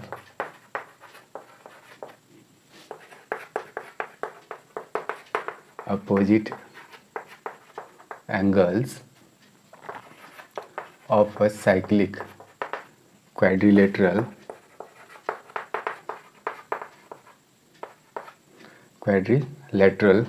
is 180 degrees. ये ऐसा हम लोग जानते हैं जैसा कि we know that the sum of opposite angles of a cyclic quadrilateral is 180 degrees.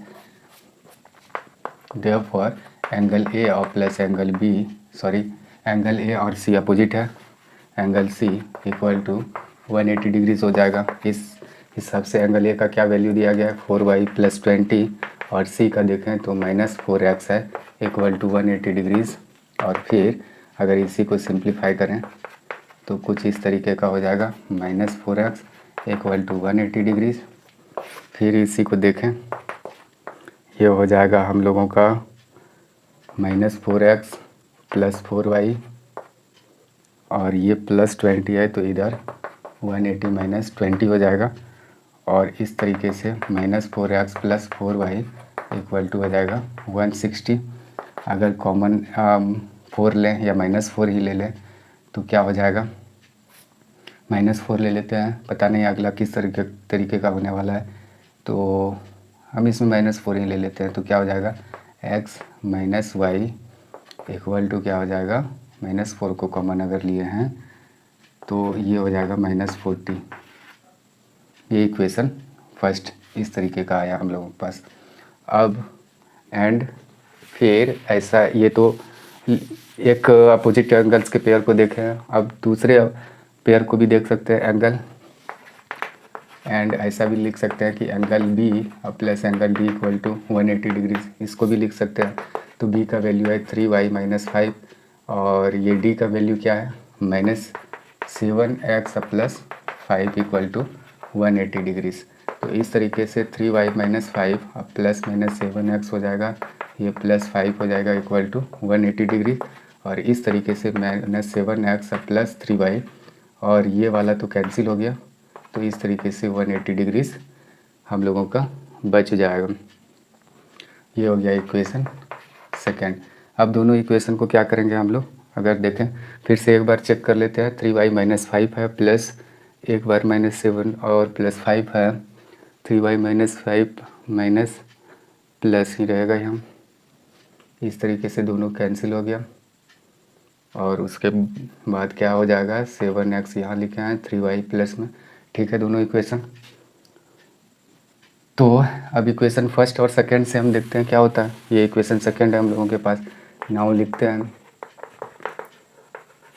From equation first and second. तो फर्स्ट मेरे पास है x minus Y equal to -40 और दूसरा अगर इक्वेशन देखें तो 7x minus 7x plus 3y equal to 180 degrees. ये एक इक्वेशन फर्स्ट इक्वेशन, ये सेकंड। अब क्या करेंगे एक बार चेक कर लेते हैं। 180 degrees x minus Y equal to ये रहा, दोनों इक्वेशन हो गया। इसमें क्या करते हैं कि इस 3 से इसको मल्टीप्लाई करते हैं और ये 1 से, तब क्या हो जाएगा देखते हैं। 3x minus 3y equal to 120 minus में हो जाएगा, फिर ये 7x plus 3y equal to 180 हो जाएगा। इस तरीके से ये ऑन एडिंग जोड़ने पर ये ख़त्म हो गया। ये -4x इक्वल टू क्या बच जाएगा, ये हो जाएगा 60। तो देयरफॉर x अगर देखें तो 60 अपॉन -4 ये 15 आ जाएगा। x का वैल्यू क्या आया -15। फिर से देख लेते हैं, ये कैंसिल हो गया -4x और ये 180 में 120 को माइनस किया तो 60 आ गया प्लस में, और फिर इस तरीके से x का वैल्यू -15। अब क्या करेंगे, x का वैल्यू हम लोग इक्वेशन फर्स्ट में x minus Y equal to -40 है, इसमें पहले रख लेते हैं, उसके बाद देखते हैं y का वैल्यू। तो x का वैल्यू हम लोग निकाल के रखे हैं, कितना है -15, ये भी याद रखना है। अब देखते हैं y का वैल्यू क्या होता है। अब लिखेंगे कि now on putting the value of क्या है x इन इक्वेशन फर्स्ट। तो इक्वेशन फर्स्ट हम लोगों के पास x minus Y equal to -40 है, तो x का वैल्यू क्या है -15, या -15 रखते हैं, तो ये हो गया हम ऐसे। फिर क्या करेंगे कि -15 ये या तो -y इक्वल टू -40 और ये +15 इधर कर देंगे, तो ये -y इक्वल टू क्या हो जाएगा 25 माइनस में हो जाएगा। तो देयरफॉर y इक्वल टू अगर देंगे 25 हो जाएगा। तो y का वैल्यू 25 आ गया, तो y का वैल्यू यहाँ 25 लिख लेते हैं, ये आ गया 25। अब इस तरीके से x और y का जब वैल्यू है ही, तब हम लोग यानी कि ये साइक्लिक क्वाड्रिलेटरल का क्या कर सकते हैं, ये था ए एंगल, तो सभी एंगल हम लोग फाइंड आउट कर सकते हैं। अब लिख सकते हैं angle A equal to 4y plus 20 है, तो ये 4 इंटू वाई का वैल्यू हम लोग 25 रखे हैं, ये 20, इस तरीके से 100 प्लस 20 यानी कि 120 डिग्री। ये ए निकल गया।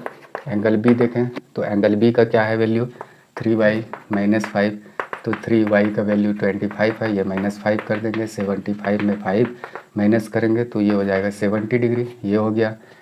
ये एंगल बी हो गया। अब एंगल सी अगर देखें तो -4x है, तो -4 इंटू एक्स का वैल्यू हम लोग -15 निकाले हैं, तो इस तरीके से +60 हो जाएगा, 60 डिग्री।